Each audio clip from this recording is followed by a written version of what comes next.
In the heart of Glasgow, two football stadiums sit just 4 miles apart. But the distance between them represents one of the deepest divides in European sport.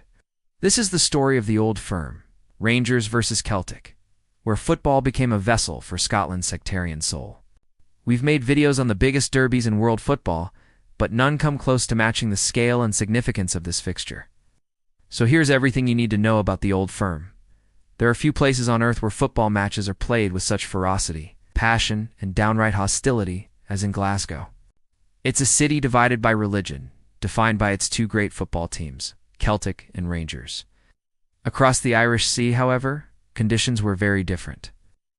During the Second World War, when many of the Irish people saw the British government as an occupying force, things reached a boiling point. Rangers fans paraded with banners and symbols of the Protestant King Billy, commemorating the Battle of the Boyne in 1690 when William of Orange defeated the Catholic King James II.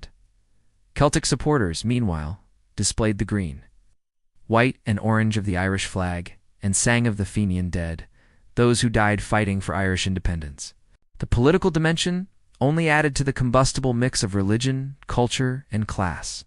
The managers of both teams walked out as the teams lined up before kickoff in protest at the sectarian singing, but the old firm's toxic legacy refuses to die.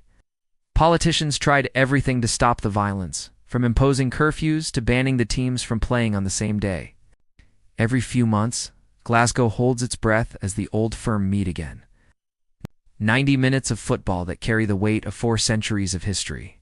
The Good Friday Agreement of 1998 brought an pause to the worst of the troubles in Northern Ireland, and with it, the darkest days of the old firm. Where football became war and peace, remains the eternal enemy. Nothing worked. Sectarian violence continued to blight the beautiful game. UL still hear sectarian songs from both sets of supporters and see the Irish tricolour waved in a Scottish stadium.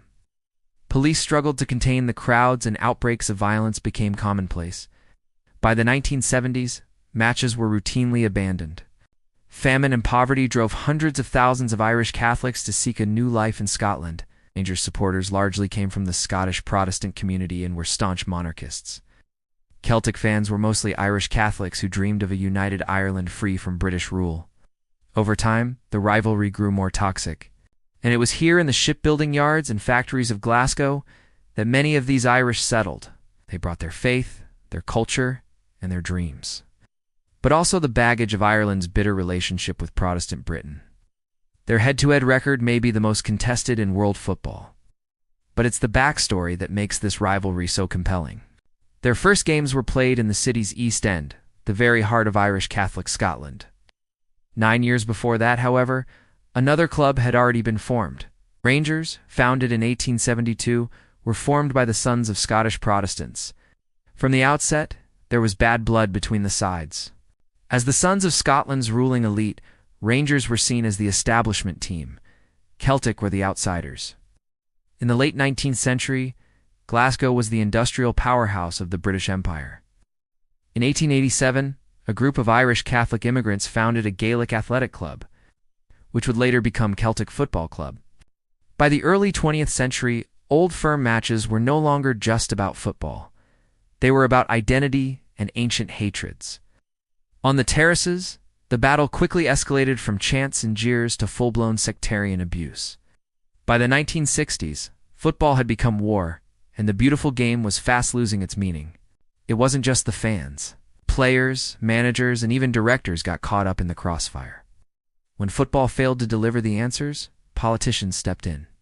In 1989, after decades of violence, a fragile peace accord was finally reached. Today, both clubs officially condemn sectarianism. Modern Glasgow is a more diverse, more tolerant place than it was. Segregation is still the order of the day, with Rangers fans confined to one half of the stadium and Celtic supporters in the other. And so the old firm endures, a reminder of better times and a warning for the future. In a city that built ships to connect the world, two football clubs remain forever divided, trapped by a past they cannot escape. Thanks for watching. If you enjoyed this video, please leave a like and subscribe for more top-quality football content. Till next time.